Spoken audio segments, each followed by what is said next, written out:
Friends, मैं संदीप आपके सामने आज का जो टॉपिक लेके आया हूँ, क्या सही क्या गलत, सही और गलत का फैसला कौन करेगा या आप करोगे तो कैसे करोगे, ये मैं बताने के लिए आया हूँ। दोस्तों, आज के ज़माने में मैं देख रहा हूँ लोग अपना काम करने के अलावा भी दूसरों के काम में ताका झाकी करना, दूसरों के लाइफ में इंटरफेयर करना, ये बहुत ज़्यादा हो गया है, जो कि समाज में बुरा इफेक्ट भी ला रहा है, इसका इल इफेक्ट आ रहा है। So we have to stop this immediately friends.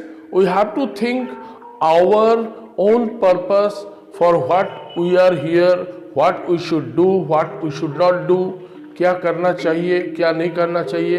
दोस्तों, आप अगर कोई काम कर रहे हो उससे आपका भला हो रहा है मगर किसी और का नुकसान नहीं हो रहा है तो वो सही मान लो। मगर आप कोई काम कर रहे हो जिससे आपका तो भला हो रहा है मगर दूसरे का नुकसान हो रहा है, वो गलत है। इस चीज को आपको फॉलो करके क्या सही क्या गलत ये सोच तय करनी है दोस्तों। मगर आप अगर हजारों लोगों के सुनोगे, जो हजारों लोग एडवाइस देने वाले आ जाते हैं, आप जब भूखा रहेंगे उस समय आपको खाना परोसने कोई नहीं आएगा, उस समय आपको एक शाम घर ले जाके आपको डिनर कराने के लिए कोई नहीं आएगा।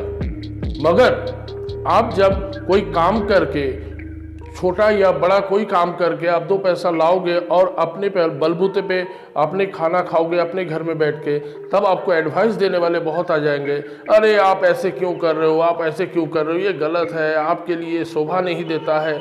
अरे शोभा नहीं देता है, उससे आपको क्या तकलीफ है। आप दोस्तों, सही गलत का फैसला लेने के लिए आप हमेशा ये ध्यान में रखिए, जो आप ऐसा काम मत कीजिए जिससे किसी का क्षति हो, जिससे किसी का नुकसान हो। मगर अपने आप के भलाई के लिए कोई काम अगर करे जिससे आपको फायदा पहुंच रहा है मगर उससे किसी और को कोई नुकसान नहीं है, तो वो सही है। मेरे सामने एक इंसान थे, अभी पिछले लॉकडाउन में ही, जो लास्ट ईयर फुल लॉकडाउन चला 1 साल कोरोना के, उस समय मैं देखा हूँ एक टीचर थे दोस्तों, वो प्राइवेट ट्यूटर थे, वो लोगों के घर जा जा के ट्यूशन पढ़ाते थे और उनका और उनके बच्चों का पेट पलते थे।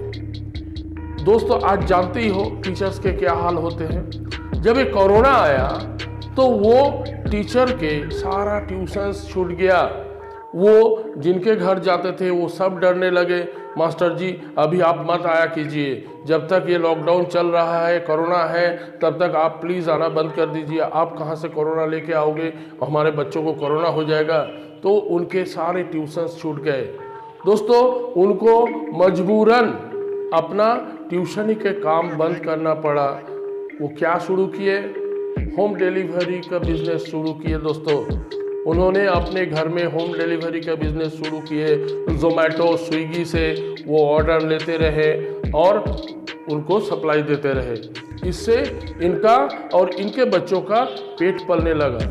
दोस्तों, उनके आसपास के लोगों का क्या कहना था सुने हैं आप?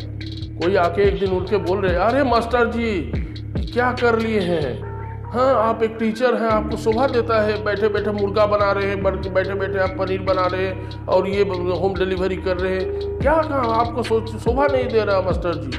तो मास्टर जी उस समय उनको हाथ जोड़े, बोले दादा, जब लॉकडाउन के पहले महीने में मेरे बच्चे भूखे मर रहे थे तब आप आए थे इनको खिलाने के लिए, और मैं अगर होम डिलीवरी कर रहा हूँ, मैं तो चोरी तो नहीं कर रहा हूँ, किसी के डाका तो नहीं डाल रहा हूँ, मैं अपने बच्चों को पेट पालने के लिए कोई काम कर रहा हूँ। दोस्तों, उसके बाद वो इंसान दोबारा उनके सामने और नहीं आए। तो मेरा भी कहना यही है दोस्तों, आप अगर कोई काम कर रहे हैं, वो आपको सही लग रहा है, वो किसी और को नुकसान नहीं पहुँचा रहा है, तो वो सही है। अगर कोई काम से किसी को नुकसान पहुँचे दोस्तों, उस काम को बंद कीजिए। आप कृपया सही काम कीजिए जिससे आपको भी सेटिस्फेक्शन हो। रात को जब आप सोने जाओ तब आपके मन में कोई दुविधा ना हो, जो काश मैं ऐसा नहीं किया होता तो वो बंदा नहीं रोया होता। आपके वजह से किसी और के आंखों में आंसू नहीं होना चाहिए। थैंक यू दोस्तों।